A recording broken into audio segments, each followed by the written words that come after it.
Hey everybody, welcome back to the 146th episode of Taps and Patience. I am AJ with Audacity Micro and Subtract Manufacturing, here with Harrison from Precision Ingenuity, and we have Ethan from Centric Iterations. I think I misspelled that or mispronounced that already. Centric Iterations. Ethan from Centric whatever. This has been a great intro. Hopefully Jacob will fix it for us. How you doing, Ethan? I'm doing well. How are you guys? I'm better than my intro. Very good. You would not believe the number of people that screw that up. When I was picking my business name, I thought longer about that than I think about a lot of things. And I was like, I really need to pick something that's going to be easy to pronounce and easy to spell, and people are just going to get it. And I really thought that I had it, and everybody screws it up. So I can tell you from experience that design the everything is a bad choice, and you definitely did better than that. So okay, yeah. Where did the Centric Iterations, like what were some of the other ones you were thinking of besides that? Well, I knew that I didn't want to be one of the last name companies. I didn't want like my name to be involved in it, especially because as it grows and I have employees, I didn't want it to be about me, and I didn't want it to be one of the like stereotypical machine shop names. Not that I'm a machine shop. And so after I think I searched for a name for 4 or 5 months as I was graduating college. And eventually I settled on that. The Centric comes from basically, I think a lot of the shops that I've toured and spent time in, they all lack sort of a central system for, quite literally managing jobs, but also kind of figuratively managing the whole shop and just like as a whole, how the whole thing works. And everything's just kind of disjointed in a lot of shops. And so that was where the Centric came from, keeping everything central and organized. And then the Iterations is a bit of an homage to an old teacher of mine, my old high school engineering teacher, who said that life is an iterative process. And so I thought, well, not only is life, but so is certainly our industry. Mm-hmm. So how do you rank our names? We have Precision Ingenuity, Subtract Manufacturing, Audacity Micro. Where did we land on the generic factor? Oh man, can't put me on the spot like that. I do like Audacity Micro. I don't know. It's very unique. That's for sure. Mm-hmm. Subtract Manufacturing. It certainly tells you exactly what the business does. Mm-hmm. Yeah, I think that's what I have to say. Nothing about precision. Nothing about precision. Yeah, but that's in the name of like every machine shop. Well, we're engineers who did machining, so we tried to combine precision for machining and ingenuity for engineering. Yeah, sure. So yeah, I would say that's an accurate description of what you do. So anyways, speaking of what you do, you said you weren't a machine shop, but we never gave you the full introduction of like what you do. Yeah. So Ethan, what do you do? So I run a freelance manufacturing engineering company, and we do pretty much everything under the sun relating to machine shops. The most standard stuff we just do remote programming. We'll do turnkeys on machines if necessary, whether that's showing up and fully proving out the process, or training someone on that process and then letting them turn it over or take over. Although that would sort of be less of a turnkey. We also do some fixture design, some DFM consulting for local and pretty distant, actually, design firms all around the world. Machine training, software training, things like that. And then as things come up, I do some more niche stuff for customers. Trying to think now that I'm on the spot, having trouble coming up with something. But sort of as customers come up with or bring challenges to me, do my best to support them in solving them. Now, do you have any employees right now, or is it just you? At the moment, it's just me. Okay. Yeah. Okay. I do have several friends who I went to school with who I anticipate this year I'll probably send some work to, but I do not have any full-time employees. Okay. When do you think you'll be ready to hire your first employee? Like how far along on this company creation are you?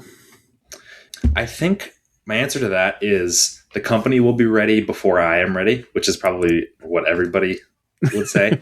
When I started this company, I started it knowing that I very firmly value having ownership over the business and not the other way around. Mm-hmm. And so I'm not growing this business just for the sake of growing it. And if there comes a point where I'm too busy and I want the responsibility of an employee, and I feel that that's going to benefit not only the company but me, and that I'm not going to do any harm to the employee, because the worst thing you can do is hire when you're not ready, then I would consider taking on an employee or more than one. But not right now, not in the foreseeable future. I mean, I'm very content with the size of the company right now, and I live comfortably, and I'm not here to get rich quick. Mm-hmm. I mean, I'd be in the wrong industry if I were here to get rich quick. Yeah. So I don't want to do a full like background story. You were on Within Tolerance twice, right? I believe 3 times. 3 times. Okay. So people should go listen to those episodes if they want the full background story. But can you give us the like 30-second cliff notes of how you ended up here? Sure. Yeah. So very early on, like everybody, I was into Legos, woodworking, things like that. I went to, I went to a woodworking and architecture summer camp in New Hampshire. That sort of turned me on to woodworking and machining. Got really into that. Built a wood shop and a machine shop in my basement growing up. In high school, got really into robotics. I worked for a large conference table manufacturing company, building some cool stuff, tables in the Pentagon, cool. NASA, the World Bank, really cool stuff. Tables that are more than the cost of a year of tuition. And from there, went to college at RIT, Rochester Institute of Technology, joined the Formula Racing team there, and headed up their manufacturing for, depending on how you look at it, 4 or 5 years. Had a number of co-ops and internships during that time, and took a lot of tours of local and somewhat distant shops, and met a lot of people. And then when I graduated, I worked for a shop in Woburn, Mass. Called Renscott Manufacturing. They're a really interesting shop with some great people. And maybe 6 or 7 months into that, I left that job and I went full-time working for myself for the company that I had started in August of 24 when I graduated college. Okay, awesome. So what's the most common type of problem that you're solving for these companies that you're working with? Do you want technical problems or business problems? Whatever the reason they're hiring you is. Yeah. The most common thing is there's just a huge lack of skill. I mean, I don't know if it's a lack of skill or if it's a lack of being able to find the skill. Where I come from, I mean, this sounds bad, but where I come from, there's a lot of skill, meaning that I have just surrounded myself with a lot of very skilled people, going to a technical school and being in a program with highly competent technical individuals. So I have a talent pool to draw from if I want to hire, but I do understand that it's not so easy for most companies these days. And so people have trouble finding programmers or machinists or people to design fixtures, or, I mean, sometimes you just can't find anybody.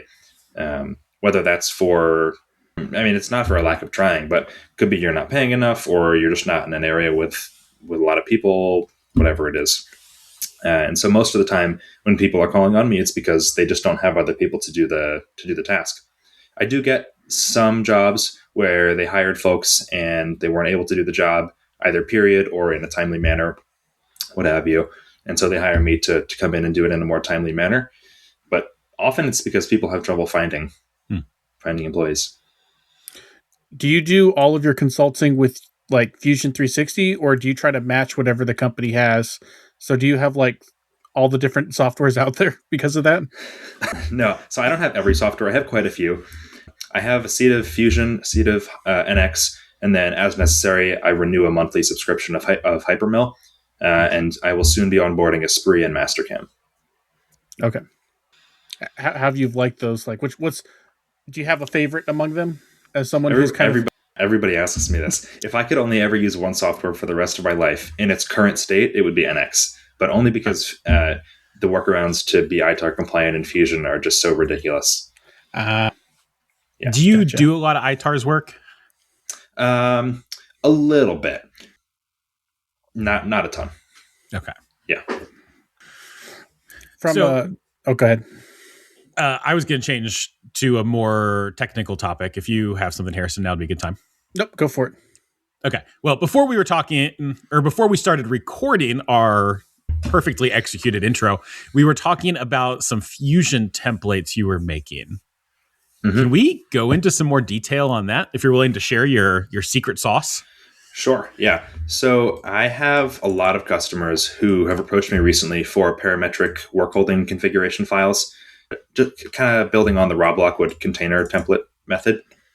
And so what I've been doing for these people is basically compiling a list of all of the modular fixturing they have, or really not modular. Sometimes people slap pull studs on God knows what.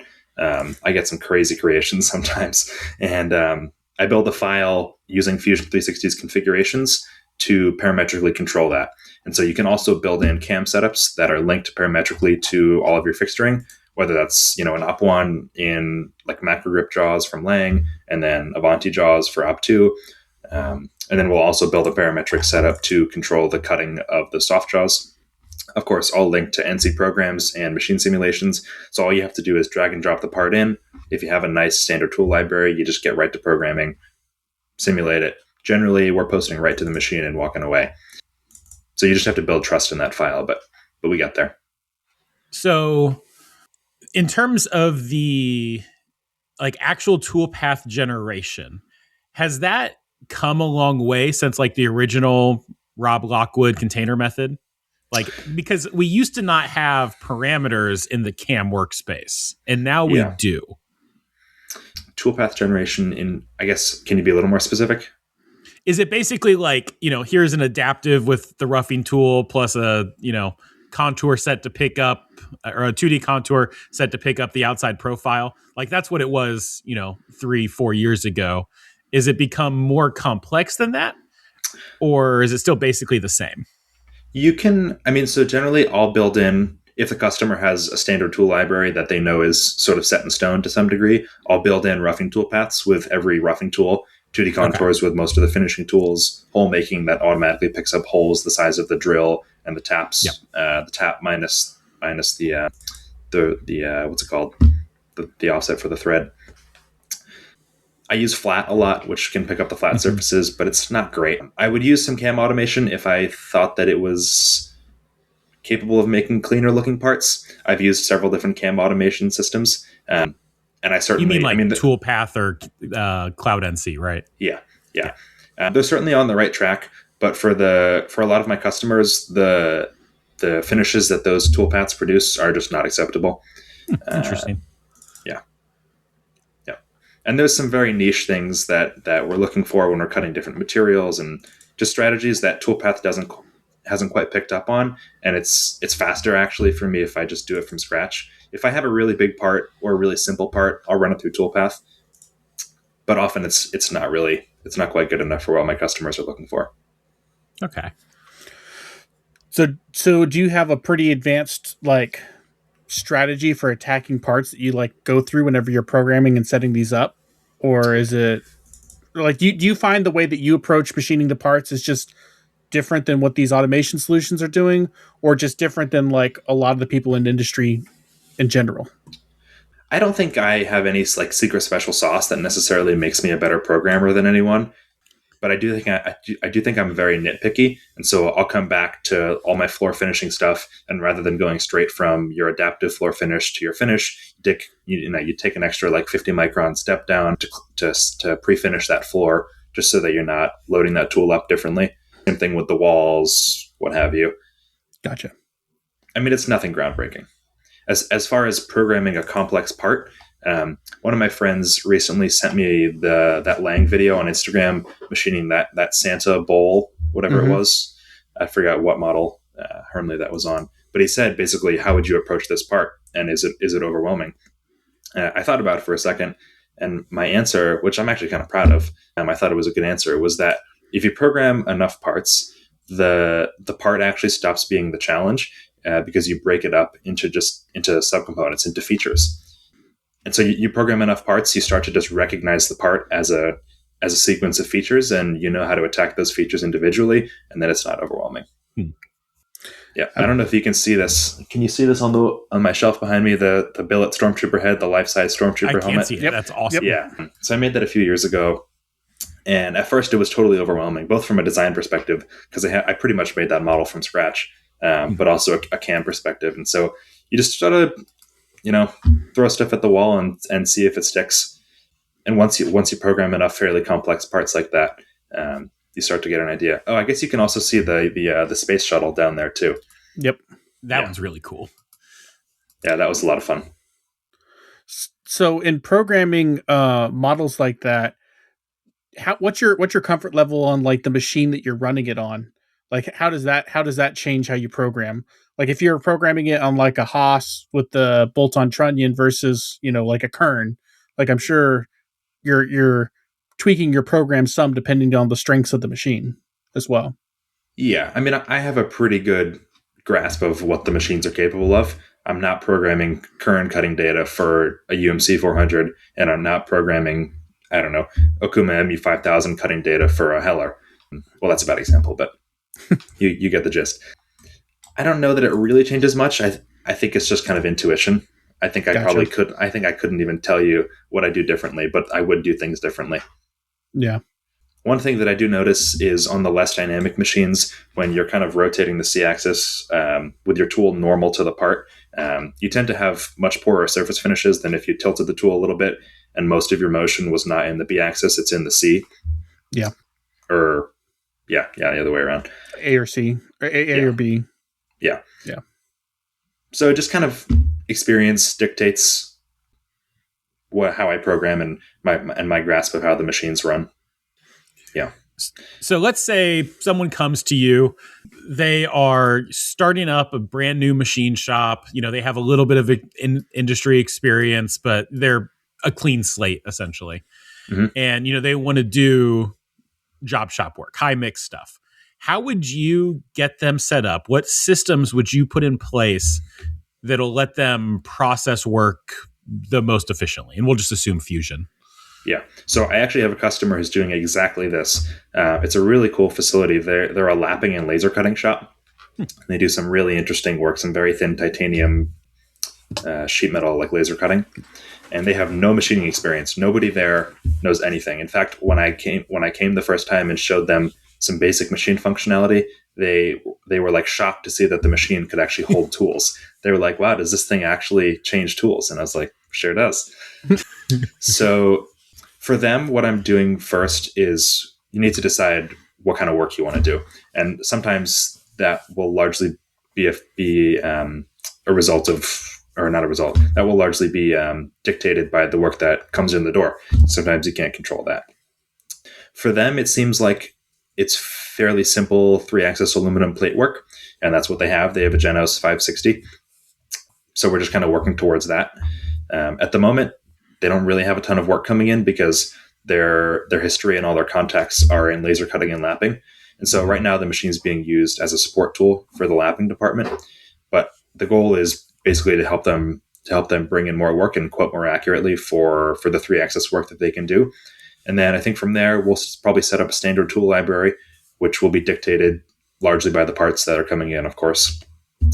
I tend to steer people towards a Lang or HWR system just because it's just like there's just no sense in setting up curd vices these days. There are applications where it does make a little sense, but for the most part, if I can help it, I'm going to steer people towards the quick change stuff. So build a standard tool library, build some sort of system like these configuration files that I was telling you about that help you get from RFQ to running the machine a little quicker.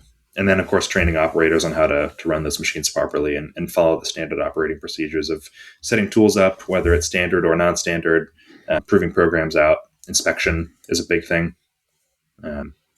But that's sort of the basics of how I would approach that.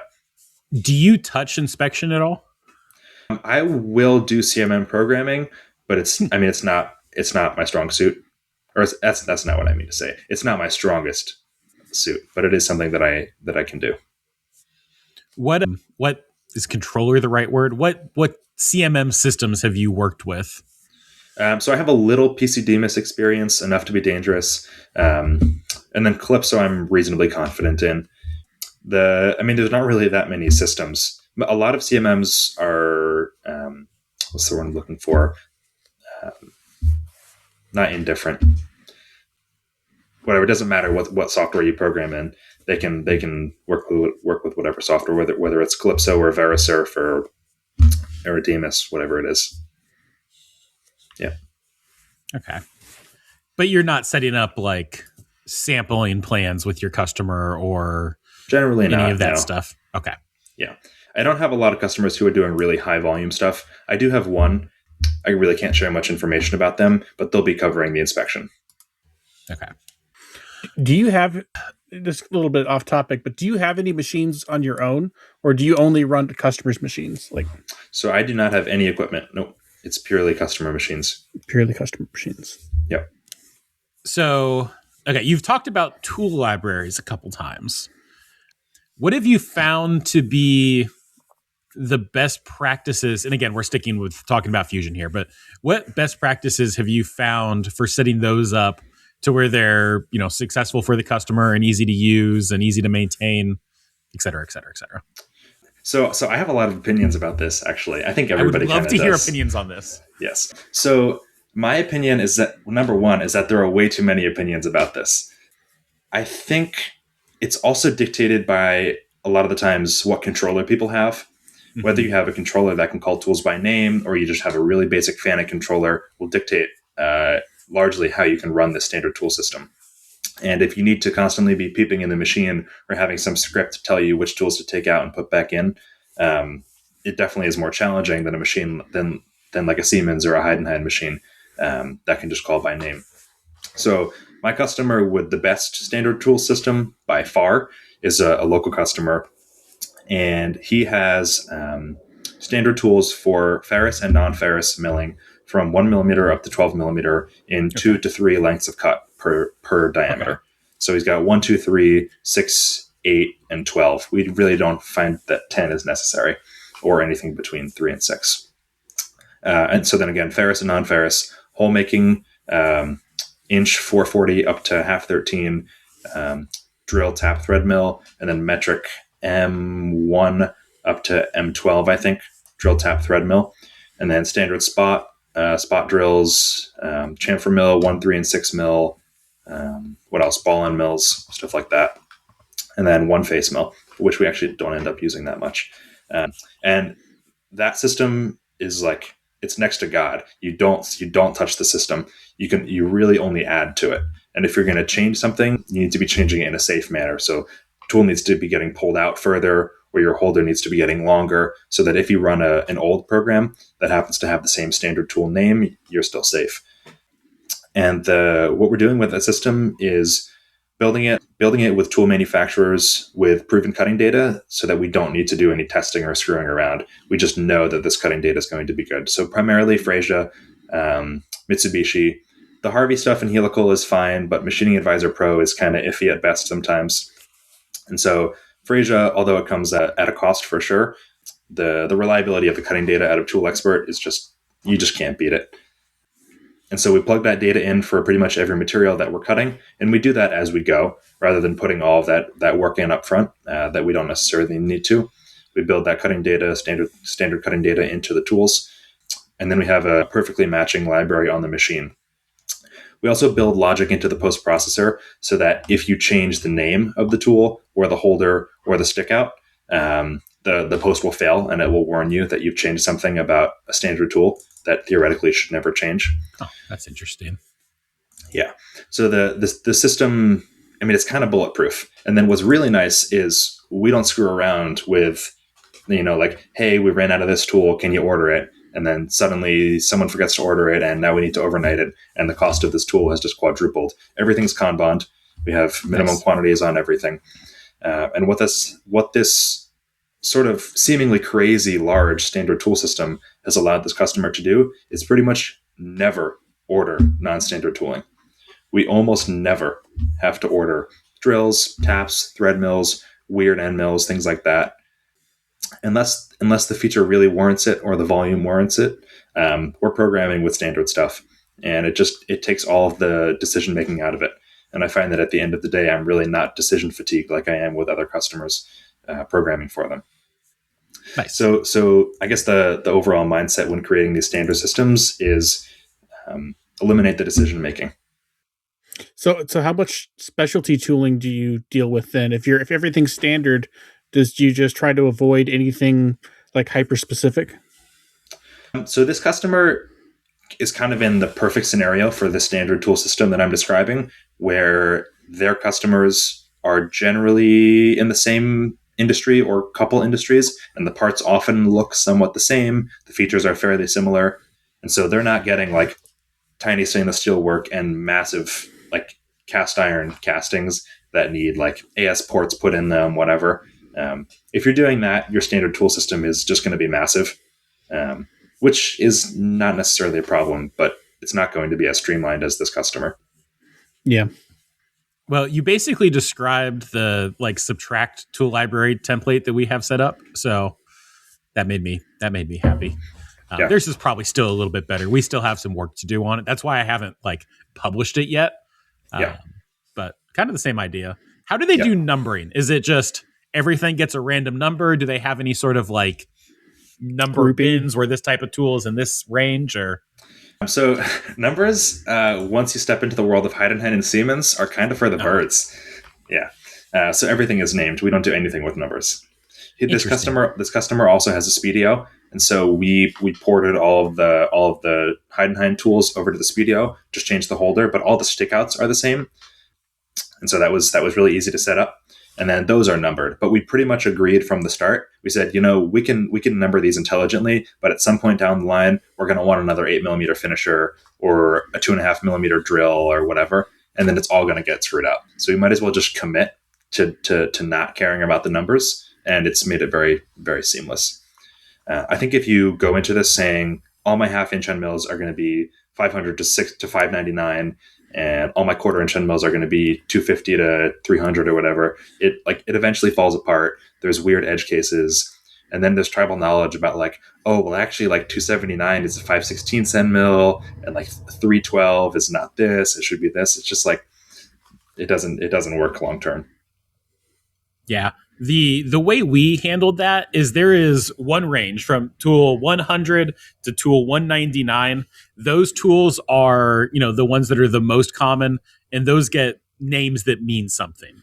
So like tool 100 is a 1/32 inch flat end mill for aluminum. Tool 110 is a 1/16 inch flat, and like you can like the numbers mean something, but once you get out of that range, it goes to random tools. So like those really common tools, they have a name that like someone can look at and understand. But if it's outside of that range, you just, keep adding one.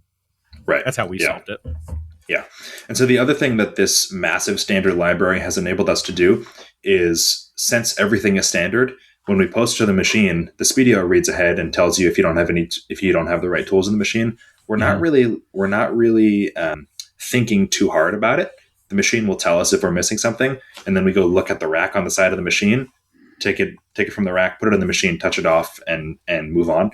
And so it like has really eliminated the thought, and we're not even looking at the number. We're not saying like, oh, like 207 is not in the machine and it needs to be. Let me go look for the 4mm finisher. It's just like, oh, I'm just going to go take tool 207 and I'm going to put it in the machine. And every other process is so dialed that I simply do not need to think about it. I don't need to think about what 207 is. I just know that 207 needs to be in the machine.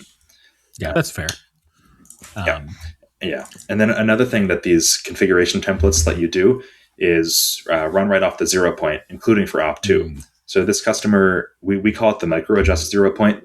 Basically, you program off of a coordinate system that begins nominally at your 0 point, but you probe the part and then you adjust for the part's micro error in position, and that updates the 0 point. Our 0 point is 54.1 P100, and then the micro adjust 0 point is 54.1 P101 through P110, in case you're running more than one part. And then you just probe the part, the Bloom macros subtract actual from nominal position, and then we just run from there. So we never set up manual coordinate systems, none of that. We don't screw around with that. Yep. Which you need a good 0 point system to be able to do. Yes. But is life-changing once you can do it. Yes, truly. Yeah, I have two set up on mine. G59, G59.1 and G59.2. I don't remember what the Tormach language for it is off the top of my head, but one is my horizontal row system, and the other one's my vertical row system. Sure. Yeah. We decided to use, at least this customer decided to use 54.1 because 54 through 59 they're just kind of weird numbers. We just like to see P100, P101, so on and so forth. I chose mine because it's something I'm never going to type in accidentally. Because it's like, that's smart. I'm getting the Haas and the Tormach numbers confused, but it's like G59.2 or something. Which if I'm just, setting up a Vice or something and, doing something quick and dirty, I'm going to type in G54. I'm never going to type in whatever that string of numbers is. So it's a little bit safer from me. Yeah, that makes sense. Yeah. And everything that I'm saying here sort of needs to be taken with a grain of salt because I work with a lot of customers who are very niche and have pretty developed systems. And if you're doing oddball one-off stuff that doesn't really fit the envelope or fit any envelope, standard kind of goes out the window. I think, even if you're doing a high diversity of part, just having any sort of system in place, like both in terms of programming and tool library, just starting with something will go a long way. Yeah, I do agree with that.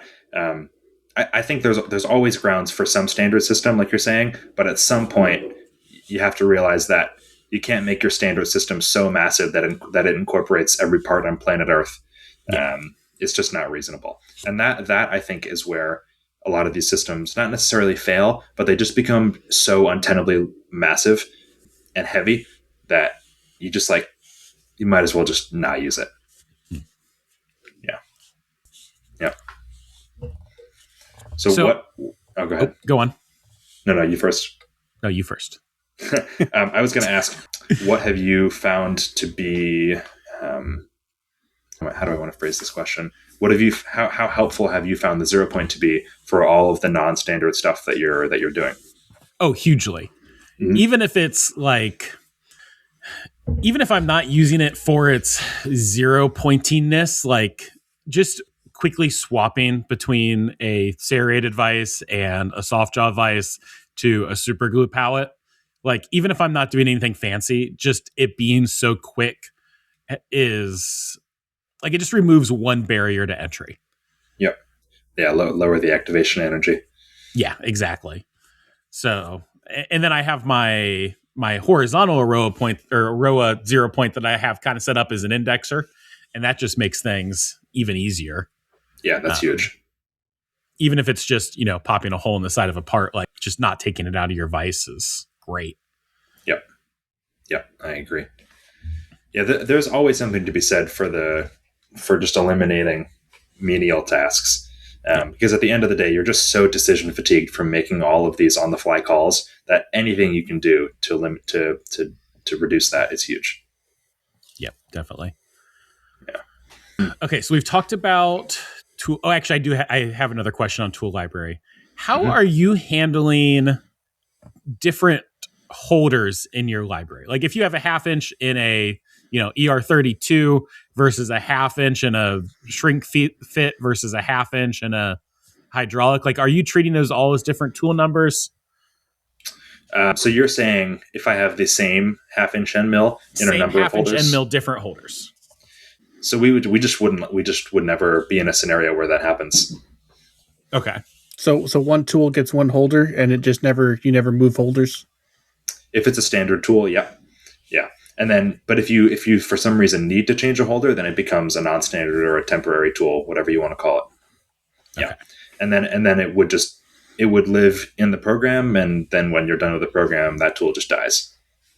Do you choose holders depending on what the tool is doing, or do you find that you just you do, for example, ER for everything, or power grip for everything, or hydraulic for everything, or do you kind of mix and match and go, this is a finishing tool, so I want it in power grip, and this is a rougher, so maybe I want it in a hydraulic, or do you just kind of try to make everything the same? So it will depend on the customer.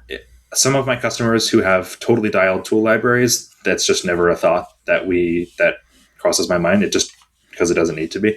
The customers who are a little less standard, which also tend to be the larger shops with more machines, for them, I have a Google form that I send out generally at the beginning of a job, and I just say, who are your preferred vendors for tool holders and mills, things like that? What do you avoid using? What do you like to use? And then the rest is just best judgment. It's never going to be perfect, because if I'm not at your facility, I don't know exactly what you have, and I don't know what's in other machines. And so I'll program for a hydraulic holder, and that's not available, so it goes on a power grip or whatnot. So I guess that's kind of the answer to your question. Well, my question was more like, do you have a like if you have options, what do you choose for different scenarios? Like, do you have like, do you lean towards something more than others, or is it kind of like, do you lean towards shrink fit? Do you lean towards power grip or hydraulic? Oh, sure. If you have all the options available to you, like what do you gravitate towards?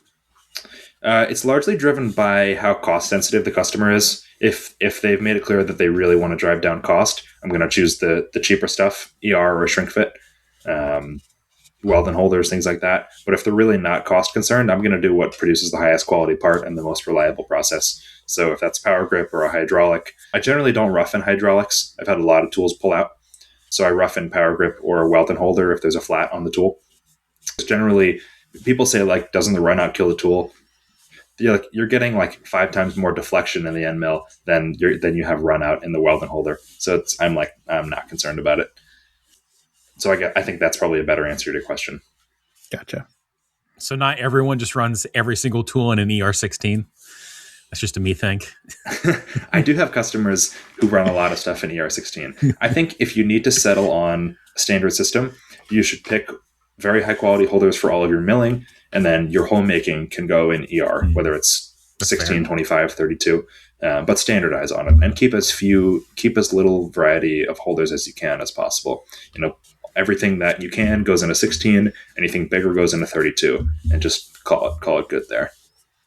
We have 16, 30, 25, and 32, and we try to keep everything in 16 or 25 and only go up to 32 if they get really large.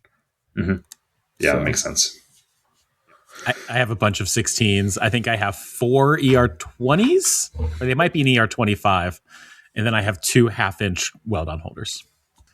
Yeah, I have used weld-on holders on tools that don't have flats, but I do not advise it. For small tools, it's fine. It's fine. Yeah. Yeah. I agree with that. So it sounds like you get to play with a nice variety of equipment. So we've talked about programming. We talked about tools. What's your favorite machine to run? My favorite machine to run? Oh, man. I have a lot of relationships with machine tool builders, so I have to tread lightly here. The most nostalgic machine for me is Okuma, for sure, because that's where I really cut my teeth on real machining. Mm-hmm. I am OSP P300 has a special place in my heart for sure. I think if I could only run one machine for the rest of my life, it probably would be a Heidenhain controller, though. Mm-hmm. As far as machine tool builder goes, it's hard to argue with Okuma, Matsuura, and Hermle, I would say, as the top 3, at least in 5-axis. I think DMG has a place there. I'm not a fan of their service model. I talked to some of their service folks at EMO and was severely unimpressed by what they had to say about their service model. I don't really know that I could nail it down to one machine. But I do all get serve a purpose. Yes, they do.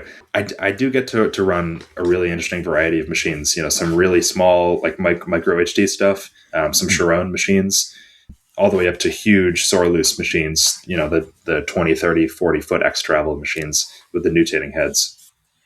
Have you run mini Kitamuras by chance? Some here and there, but not nearly as much as I've run other machines. Hmm.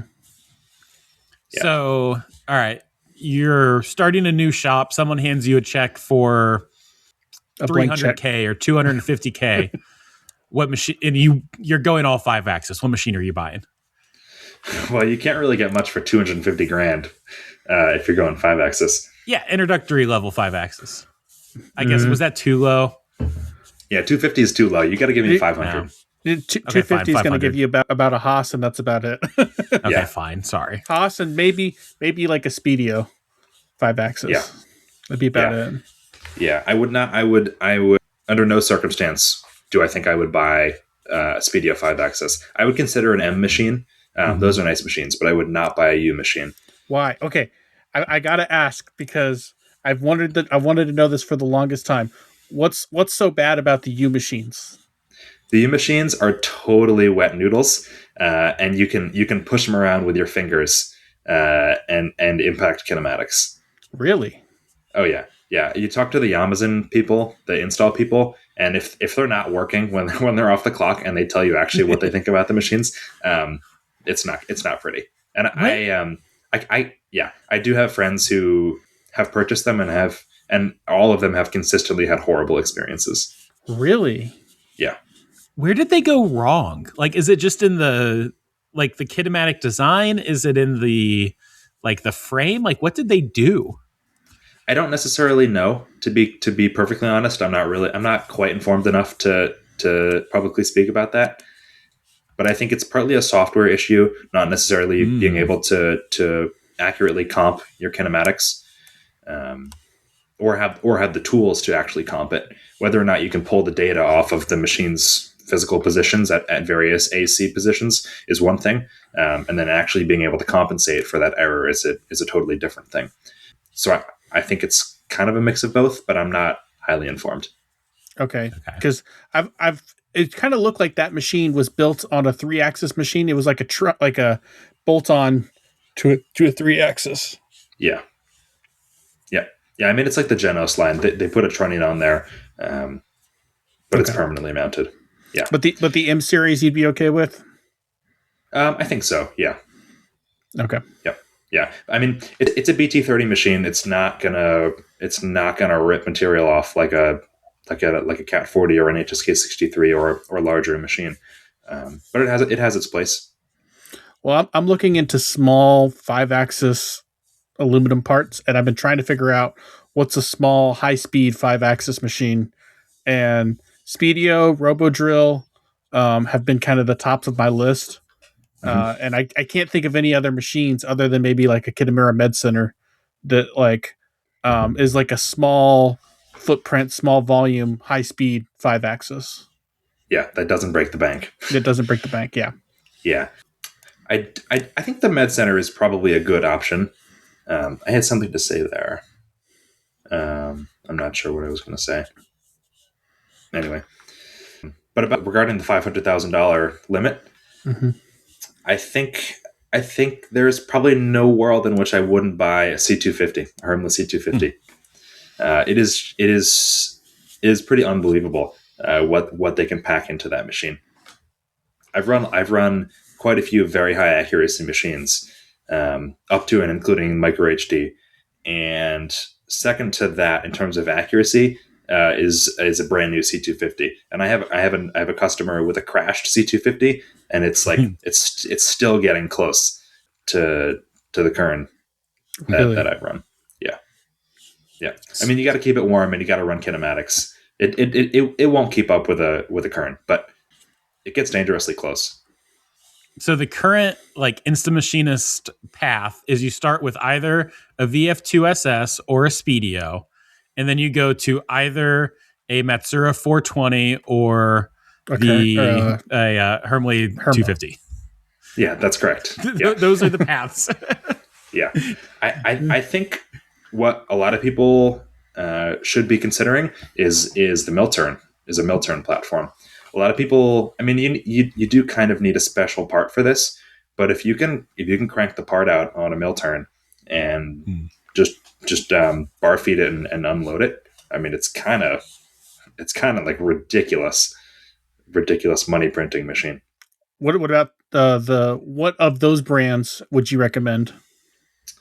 So I don't necessarily have the most experience on every Milturn platform. The NTX machines are pretty nice, and so are the Multis machines. I can't really speak confidently about the Integrex machines, but Brian Bidwell can. Do you guys know Brian?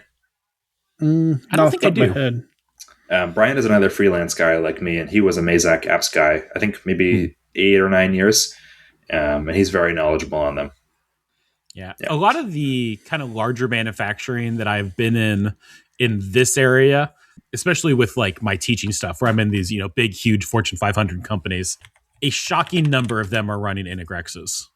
Mhm. So I don't know if the sheer quantity is really a recommendation there, but there's a lot of them. So Yes. Yeah. I think Mazak has the most mill turns on shop floors in this country, at least.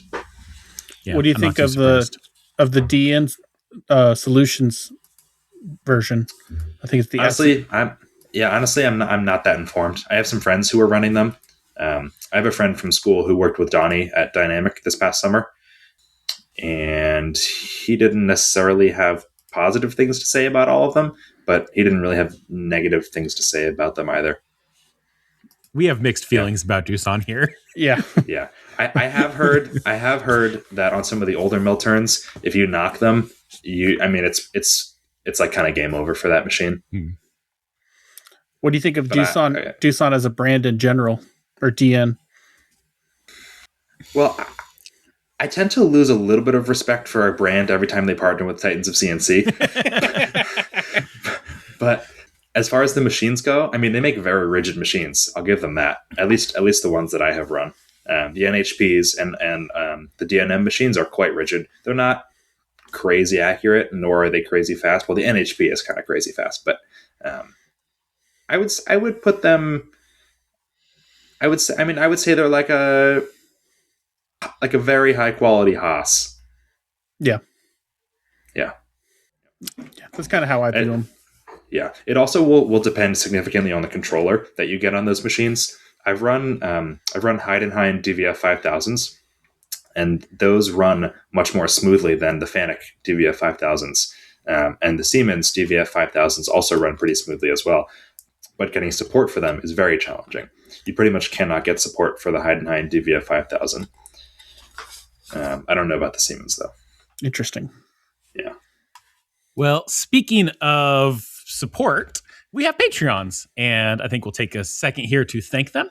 We have new Patreon, Alex H., who is not me, even though that's kind of my name. They just sent us a quote on Subtract, or an RFQ on Subtract. So thank you, Alex, for sending us an RFQ and then immediately supporting us on Patreon. You don't get a discount, I'm sorry, but our Patrons include, but are not limited to, Alex H., Avery M., Joshua Layton Machine, Millen Y., Devin C., Alex at Mill City Roasters, I'm still out of coffee, Christian O., Stephen M., Horse Pulverizer Incorporated, Daniel R., James at Moultrie Ryan at Strato Manufacturing, Austin W., Kyle at Kursk Machine, Devin at Sinister Machine Works, James N., Ben at Prickly Pear Prototypes, Cam S., Shep at Alderson Prototyping, Jacob is on Precision, Jason S., Joshua H., Christian Z., Freaky Climber, Prescott at 1Z, 2Z Systems, Trey V., Alexander B., Scott Designed the Everything, Jamie at JSpec Engineering, Chris at Zyke Precision, EJ at Nocturnal Welding, Chris at Thought Bomb Designs, and as ever, Jake Brownson. And I apparently multiple weeks in a row read Josh at Layton Machine as Jason. So sorry, not Jason. Your name is Josh. Very good. We can go ahead and do some Q&A questions now. And Ethan will, at least one of these is for you. But we'll knock out this one quickly because it was asked on the last podcast where I wasn't here. Do you guys, from Max at Polar Precision, overall, do you guys regret starting your business on Etsy schemes like deck defenders and pry bars? Is there anything you would have done differently if you were starting to sell your own products again? I definitely don't regret it, even though it did not become my thing. And I would probably still start it in more or less the same way, but I have learned a lot about products and selling them and stuff. I would have a hard time making a product now, at least like one that I was building my business around, that did not make money for the customer or directly impact their quality of life. Things like high-end carabiners and stuff, yeah, they were nice. Could you argue it affected their quality of life? Maybe, but that was a really, really hard sell.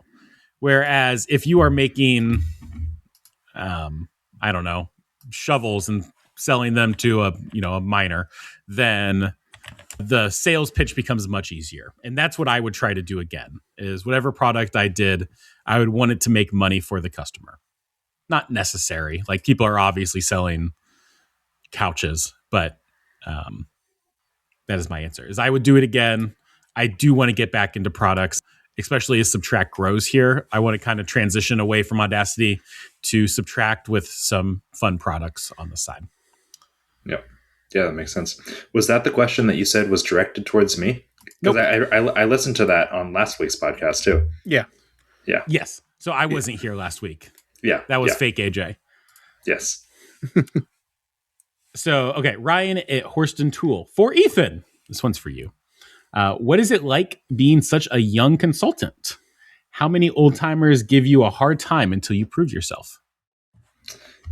I mean, so this is just something that I think a lot of young people in the industry experience, is kind of some bias, not necessarily against them, but more just towards the old timers' old ways. And I get it from some fairly young people as well.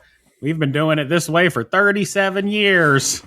Yeah. So, I mean, the first thing that you have to know is when you go into these shops, you cannot come in guns blazing. You have to go in slowly, and you need to build trust. If you just come in and you just say, even if you don't explicitly say you're doing this wrong, you just say, here's how we're going to do it, you're immediately going to get pushback, because that's just human nature. We resist change. That's just simply who we are.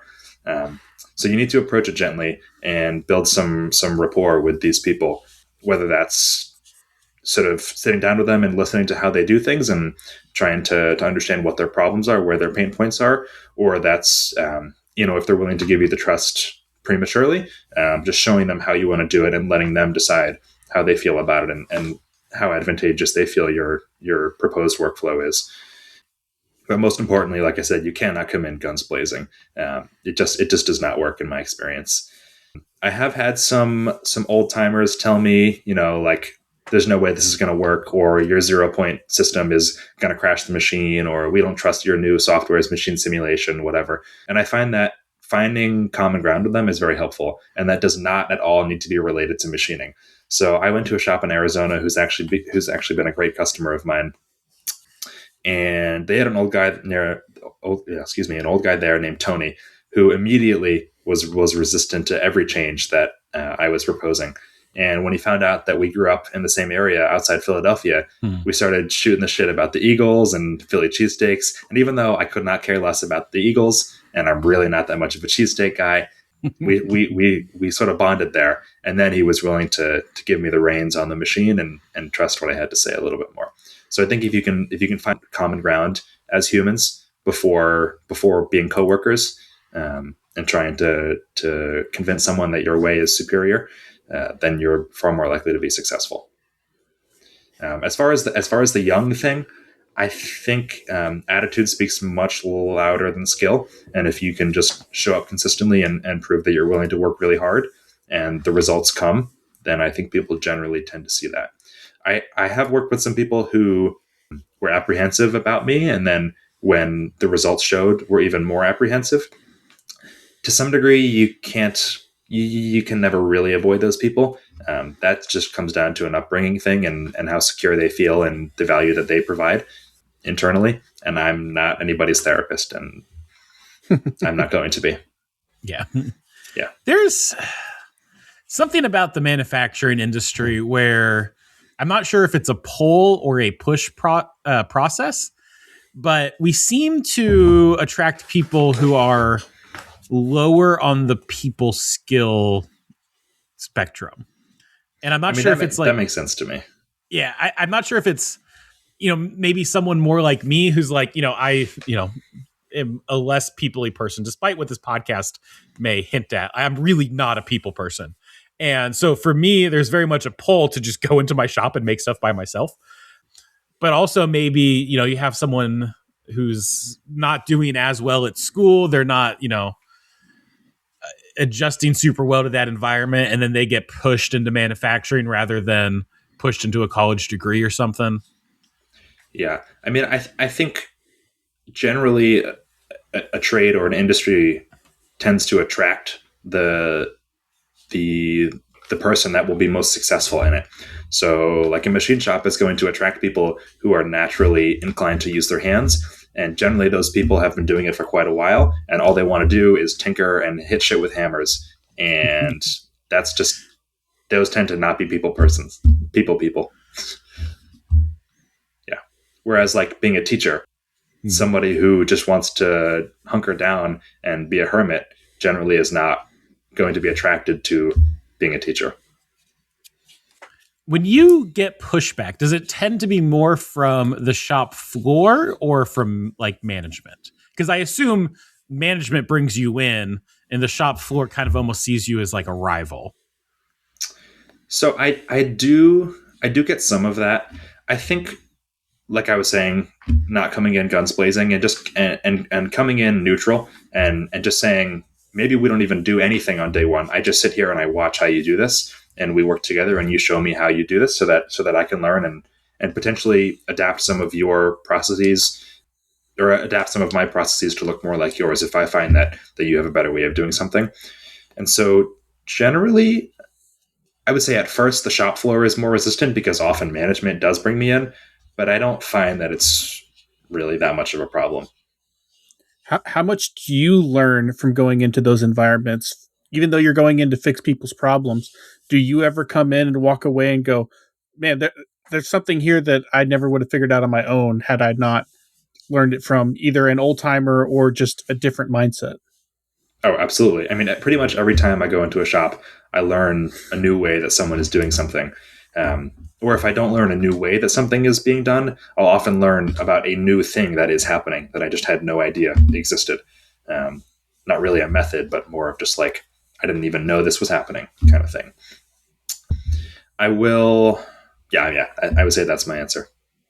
What's some of the most impressive things that you've walked into that, like, it could be impressive as in like, oh my goodness, I can't believe you're doing it this way, or it could be impressive of like, oh my goodness, I didn't know it could be done that way?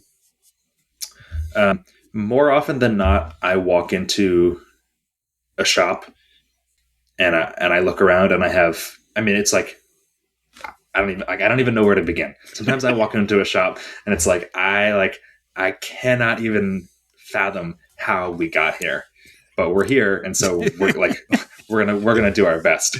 There are so many shops that often,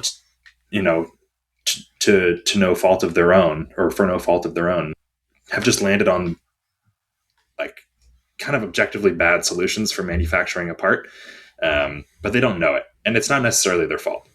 And it's my job. It's not my job to come in and say, you're doing a bad job, here's why. It's my job to come in and say, here's how I'm going to help you. Here's how the investment pays off. And here's why you should trust me with this process. Can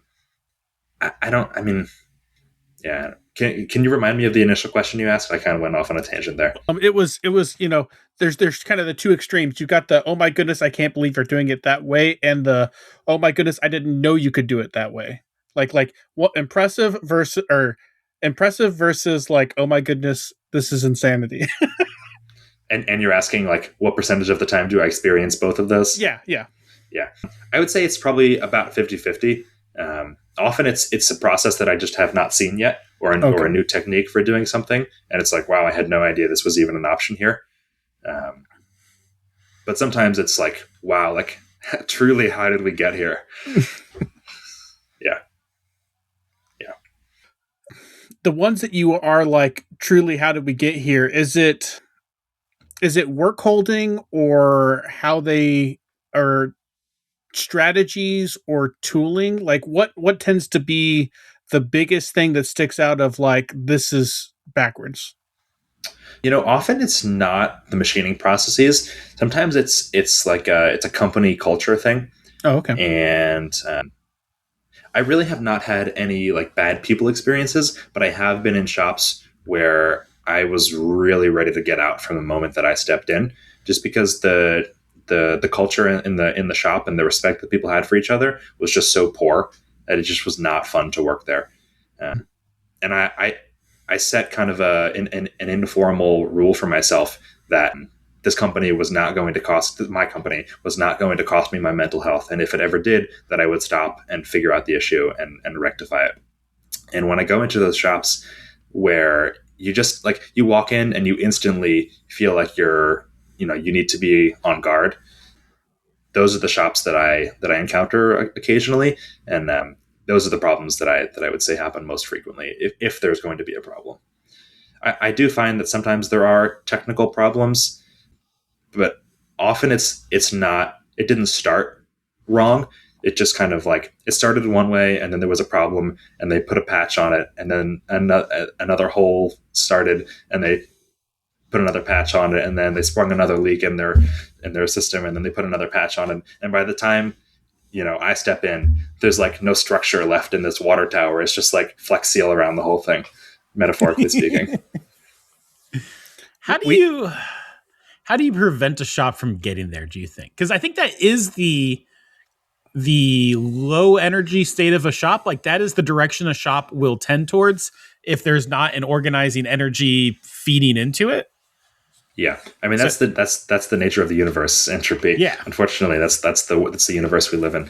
I think what needs to happen is upfront, you need to put in a significant amount of effort to build systems that prevent that. So whether that's a standard tool library and very rigid guidelines on how to use it and build upon it, when to use standard, if you can't use a standard, how to create a temporary tool, what to do with it when it's done, fixture design, and when you insource or outsource that, what you do with the fixture when it's done, how you store it, how you dispose of it, where it goes.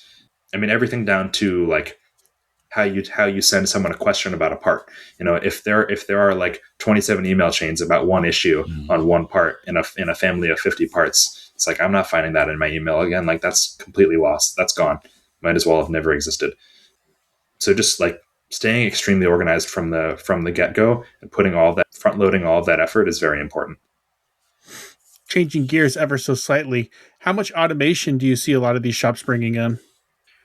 I see more old shops transitioning to 5-axis than I do new shops bringing in automation.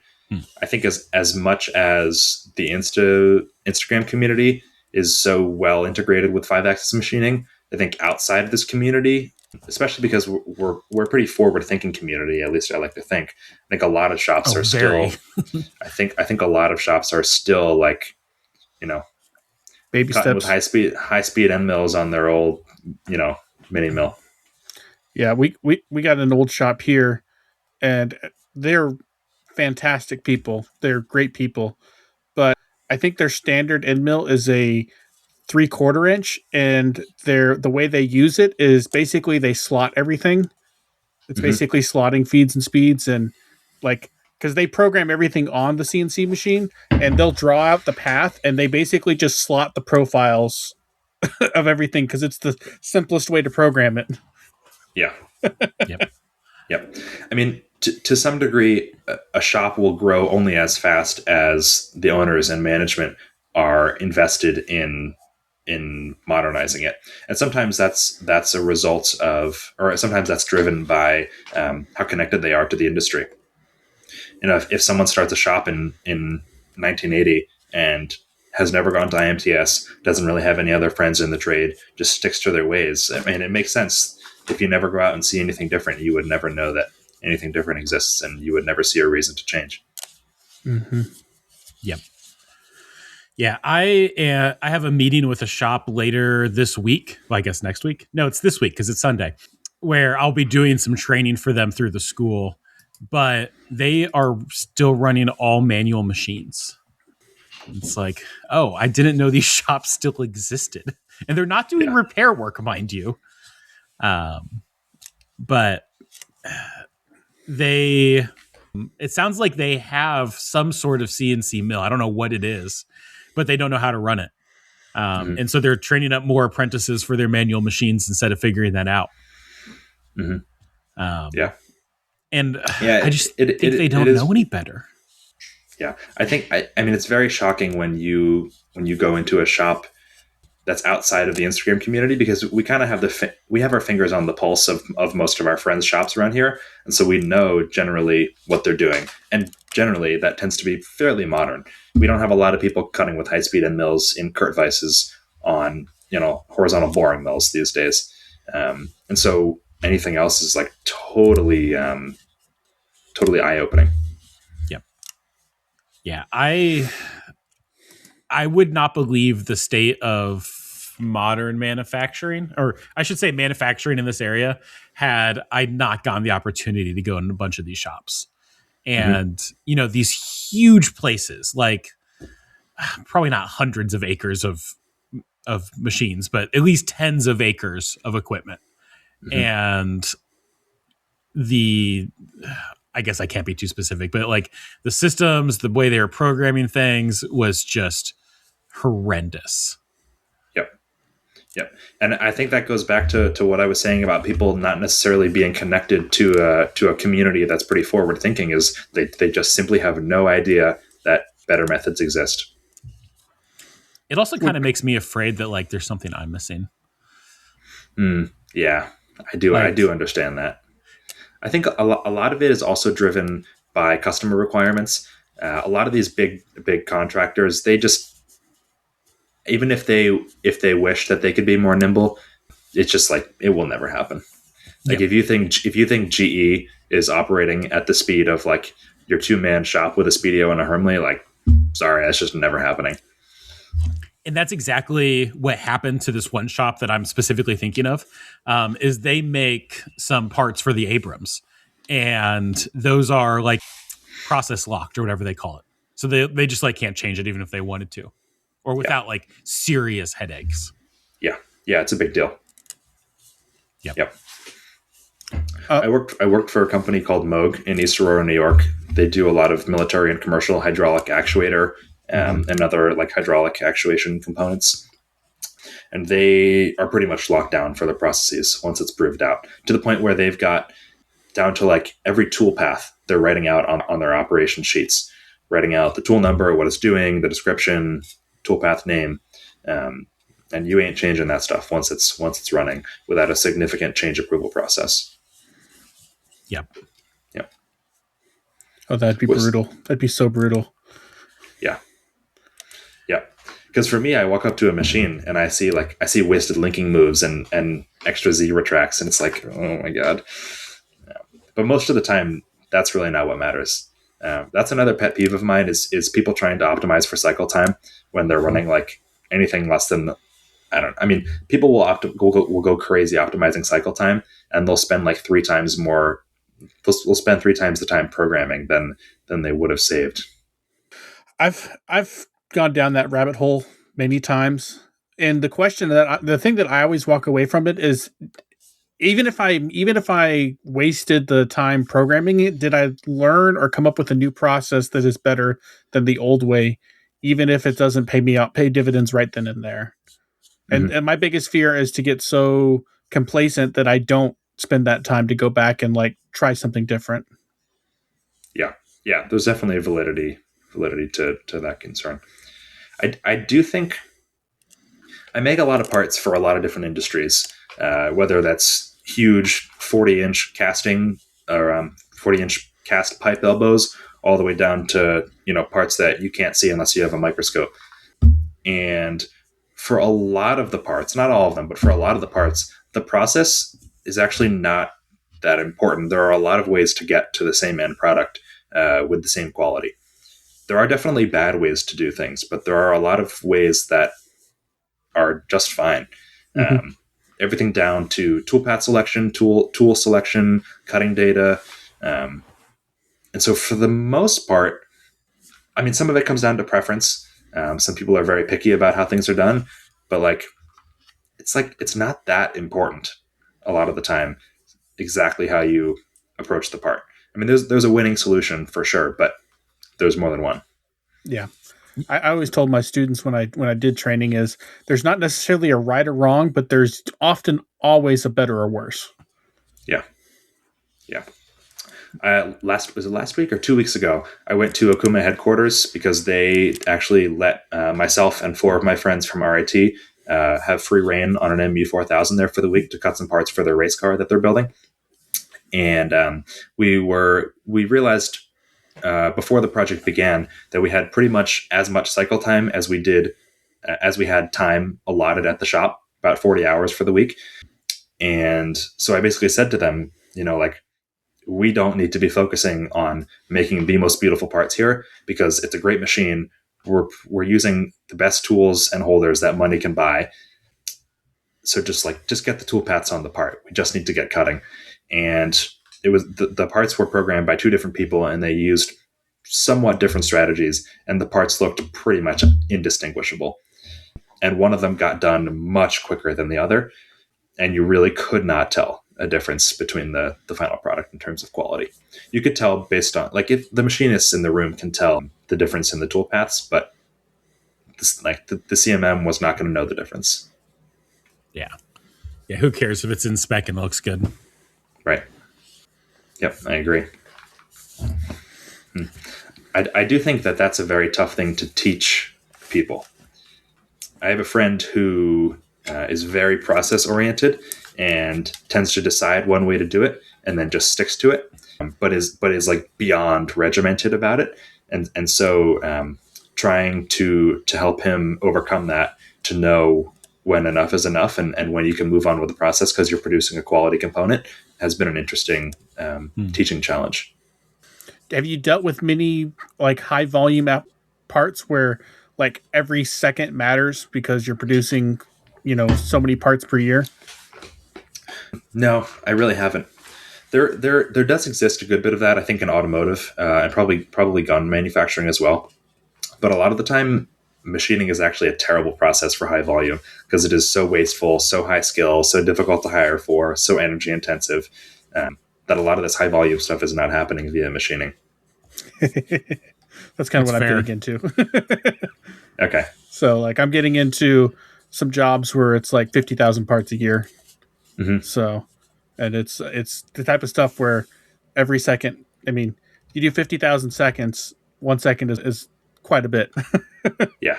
So I was literally just doing that math. Yeah, what industry is that for? Firearms. Okay. Yeah. So that's the same. Yep. So 1 second on 50,000 parts is 14 hours, yeah. which actually over the course of a year is not that much. Yeah, but just every second is the thing. So right. It takes what was that 14 divided by 40? How many is that for a week? Yeah, okay, fair. Like 3 seconds? Yeah, it's significant. 3-4 seconds. Yeah. That's a week of time saved. Yeah. So I have some customers who are trying to get into some high volume gun stuff, and then I have one customer who actually does quite a bit of it.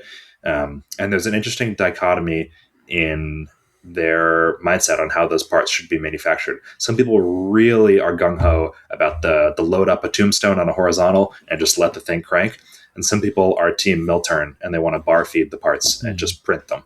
Mm-hmm. I think there's validity to both. But I tend to be team single piece flow, and cranking them out on a mill turn.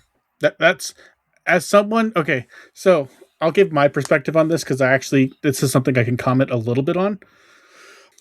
We just added a UR robot to our shop, and I've been running magwells for guns, for firearms for a year, a little over a year at this point. And before we got the robot, we were pallet loading it. And so I could load 4-op 1s, 4-op 2s, stick it in the machine, get it running, and then outside the machine, I could be changing out a different pallet. We were using Lang and just swapping them in and out. And my cycle time on a per part basis was about 9 minutes. Going to the robot and single piece flow, my cycle time jumped up to around 15 minutes. But it didn't have any human interaction, and it was true single part flow. And so over a 24-hour period, it was faster, but I could do almost the same amount in 10 hours that I could do over 24. So it wasn't too much faster. It was like maybe a 30% increase.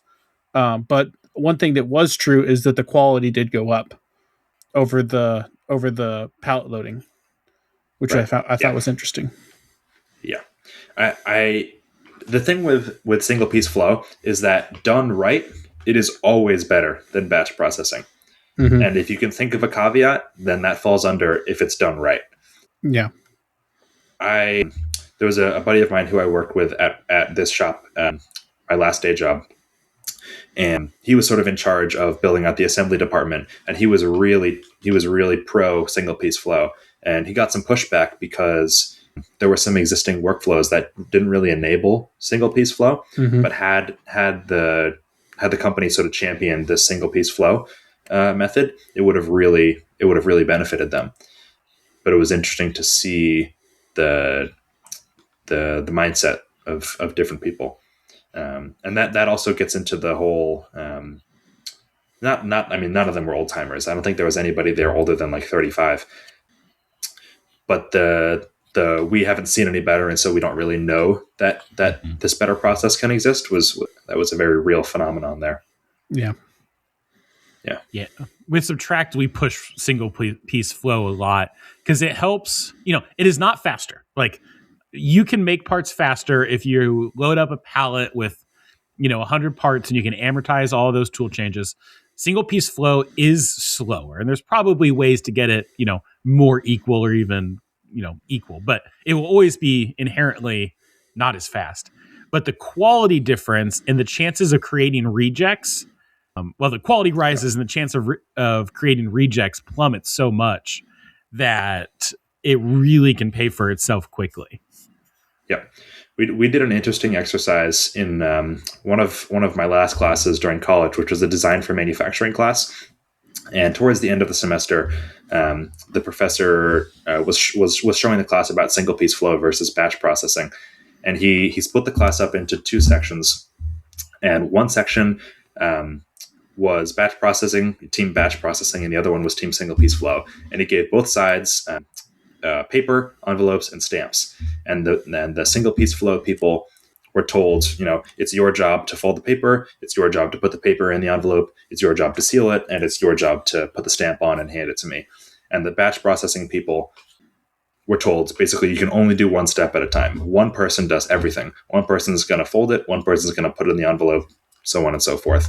And the experiment begins, and the single piece flow people immediately realize that their paper doesn't fit in their envelope. And so they raise their hand, and the professor says, "Good catch, you found a quality issue. Here are the right envelopes that actually fit the paper." And they caught that quality issue immediately on part number one, whereas the batch processing people folded 50 pieces of paper before they started putting paper in the envelope and realized that none of them fit.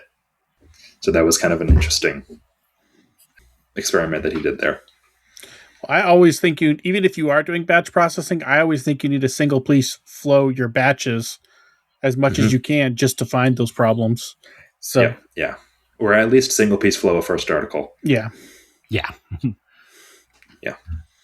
One of the things that I have been looking for a long time is I want some sort of, I guess simulation is the word I'll have to use, but not in the manner that you're thinking, but maybe a game is the better word that I can run my students through to kind of simulate a manufacturing environment. And we can play with variables like single piece flow versus batch flow, or, even like if there's multiple stations, just spreading them apart to see the effect of wasted motion on, the total cycle time or whatever. Yeah. Some it's sort huge. Of like probably little 3D printed car or something they have to assemble. Something like that, I think would be great. Yeah. I was at that customer's shop that I was telling you guys about, the laser cutting shop. And I was running the machine. And because they had no other infrastructure for the machine before I got there, I just set up a table and mounted the tool mounting, or the tool holder tightening fixture. I just put everything on the table. It was right there, right next to the machine. And so my travel distance was never more than a step to turn around, grab a tool, do whatever I needed to do. But I was looking around as I was running the machine at the people running the lapping machine in the far corner who needed to walk out to one end of the shop, across to the other end, because it's sort of L-shaped, just to grab like a hammer or whatever, a clamp or more abrasive compound. It was just crazy to me watching them lap the shop pretty much. Yep. To get basic supplies.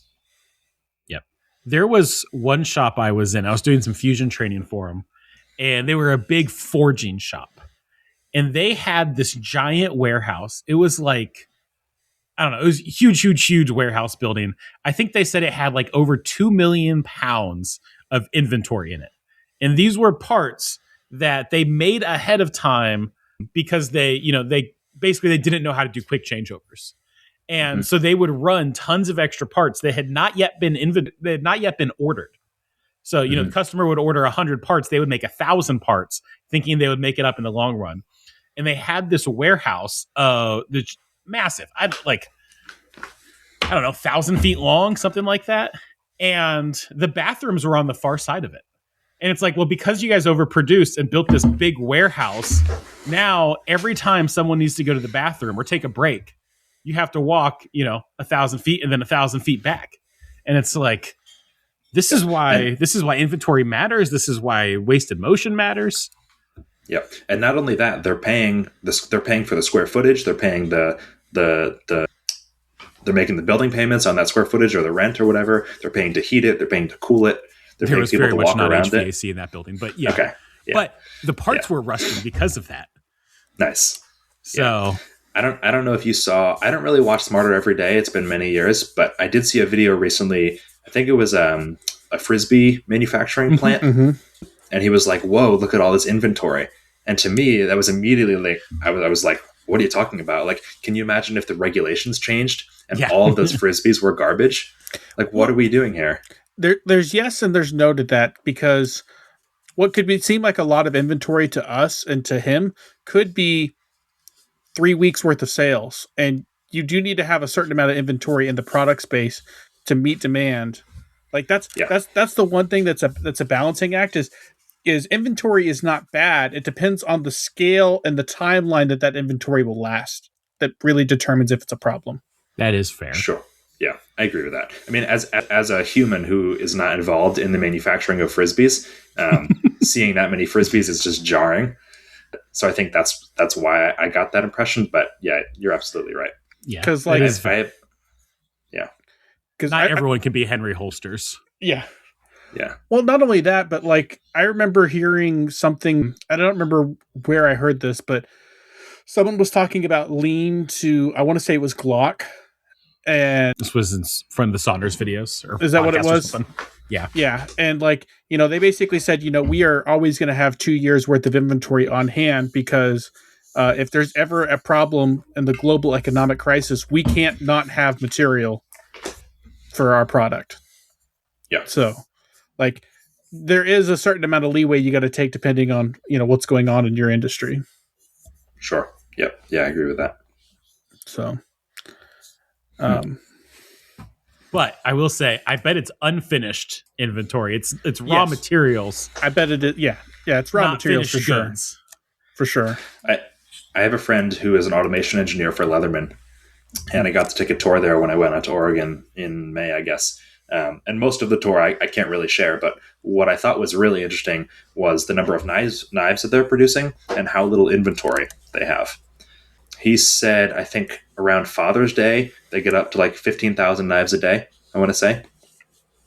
And I probably saw, I don't know, no more than 100 knives on the shelves, in finished knives on the shelf in inventory. Wow. Yeah. Yeah, it's... Oh, what was there was another thing was about lean, like basically all the different inventory you have, you can try to reduce it, and then you'll find a bottleneck or a problem, and then like as soon as you get that solved and you're able to reduce it, you'll find another one. So it takes a lot of iteration to get down to that level, but it can definitely be done. Hence my business's name. Mm-hmm. Yeah. You need to iterate centrically. Mm-hmm. Yes. Very much so. Yeah. Well, we actually have one more question from EJ. I think we're going to push that off till next week because it's kind of its whole own topic. And he wrote like 4 paragraphs. So. All right. I'm just banking on carrying more next week. No, it's a good question. You guys should listen next week to find out what EJ's great question is. You see that I did the YouTuber thing. Yeah, come exactly. back later. The hook. Yeah. Well, speaking of the YouTuber thing, Ethan, where would you like to be found on the internet? Or if someone has work for you? Sure. Yeah. So my personal Instagram is where I share a lot of my day-to-day stuff. A lot of my work, unfortunately, is under NDA and I can't share. But the stuff that I can share, I share either there on my personal, which is e.patane, Patane 515. or on my business Instagram, which is centric.iterations. And then my website is centriciterations.com. Very simple.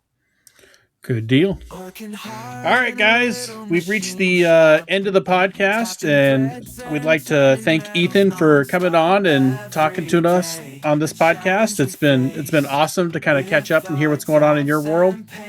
So we thank you for that. If you've liked this podcast, please like, subscribe, and share, and tell your friends and family. If you can give your mom a break and start bugging your dad to like and share. So, and yeah, we'll catch you guys next time.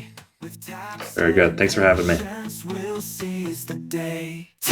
and patience, our daily grind. In this machine shop, we'll always find joyous struggles, all intertwined. Taps and patience, one of a kind.